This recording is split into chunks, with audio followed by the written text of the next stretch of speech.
When should we buy or sell a currency pair? In the following examples, we will try to show how the use of fundamental analysis can help us enter a trade.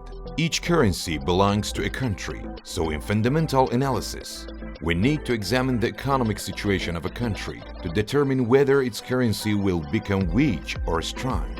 For this purpose, we need to examine indicators such as employment, production, international trade, and interest rates. Wake up!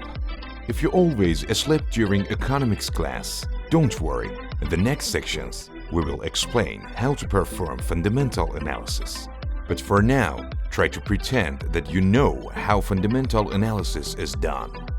GBP/USD. If after examining the economic indicators and performing fundamental analysis, you conclude that the UK economy is stronger than the US economy, you should buy the GBP/USD currency pair. And if you believe that the UK economy is weaker than the US economy, you should sell the GBP/USD currency pair. In the Forex market, buying $1 or £1 does not mean anything.